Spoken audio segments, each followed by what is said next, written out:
Want to know what it feels like to be burned on surveillance? This week, I'm going to share with you a time it happened to me. It is gut wrenching. It is a terrible feeling. If I can save you from being burned even just one time, it's totally worth it. And this week is kind of special because I've got a clip from my Investigator's Ultimate Guide to Surveillance. You're going to get actually some training right out of that course here for free. Hi, this is Larry K with ShadowAnyone.com. I am the creator of the Investigator's Ultimate Guide series, which is premium private investigator training from someone who's been there and done that. First, let me share with you this training clip where I explain this case where I got burned very badly. And I'm going to also share with you after that the antidote to this particular way of being burned. Of course, if you're doing your job right, nobody should even know you're there. Now, I did come face to face once with a subject that I was watching. It was absolutely horrible. Gave me the worst gut-wrenching feeling that there is. And I was set up in a great spot. I wasn't even on his street. I was in a parking lot down the street. There was a fence behind my vehicle. But the way I was sitting, I could look backwards in the rearview mirror and watch his front yard and front door. I was very surprised when the subject came out of his house, drove down the street, and came virtually right up to my van after looking over. He came up to the window and he says, "I know what you're doing." Now, I already had my pretext ready. Of course, I don't know what you're talking about. I'm sitting here at this building. My boss is coming. We're going to be hanging some drywall in there. I'm waiting for my boss to show up. Well, I'm sure he didn't buy it. I don't know how he knew I was there, but he drove off. Of course, that was the end of the surveillance. I had to make that horrible call to the client. "I'm sorry, I don't know how it could have happened, but the guy made me." The client said to me, "Don't worry, he made the other 6 investigators as well." It was a great relief to me to find out that on this particular workman's comp case, they had sent 6 previous investigators out to watch this guy. He was looking for surveillance everywhere. As a matter of fact, I suspect in grocery stores and other places, he'd go up to people who had nothing to do with him and make the same "I know what you're doing" type statement. Somewhere along the line, the first investigator got burned, and after that, surveillance was hopeless. This is a good point to remember. We've talked about it before. If you have a choice between losing track of your subject or getting burned, lose the subject, come back on a different day. Once you've been burned, there's no coming back from that. Okay, now you can say that's not my fault. But no, you can't. You got to own your thing. And especially if you work for yourself, if you only eat when you succeed, you can't blame other people for anything. So you can be very generous and say, "Well, Larry, that's not your fault.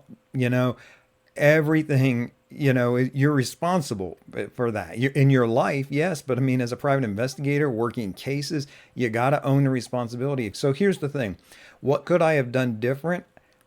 It's a thing I learned the hard way and never missed again. You got to ask the client if the person's previously been surveilled, if there's a case history on this person, any kind, be it a background check or whatever it is, and you're going to want to see that. Look at those investigators' notes and the case the report that the investigator filed. If I had asked that simple question, oh man, I could have saved myself from being burned. I'm convinced of it, or at least gone. This was actually, I don't tell this in the training, but this was actually day 2. I had made it 2 days without getting burned. On day 2, I got burned. I could have maybe gone a little bit further or been a little more prepared for the circumstance when it came up. So the antidote is ask about previous work done on your case. Last but not least, I want to share with you some great wisdom from John C. Maxwell. In his book, 21 Indispensable Qualities of a Leader. Great book. Anything by John C. Maxwell you're going to love. What I'm going to share with you is going to seem initially a little self-serving, but it is for your own good. It is something that I deeply embrace, and by sharing it with you, I'm going to give you also an opportunity to take advantage of what I'm about to teach you. He says on page 19, the commitment is tested by action. So your commitment to being good at surveillance, being a good investigator, is tested by action. It's one thing to talk about commitment, he says. It's another to do something about it. The only real measure of commitment is action. I'm going to read that again. The only real measure of commitment is action. All right?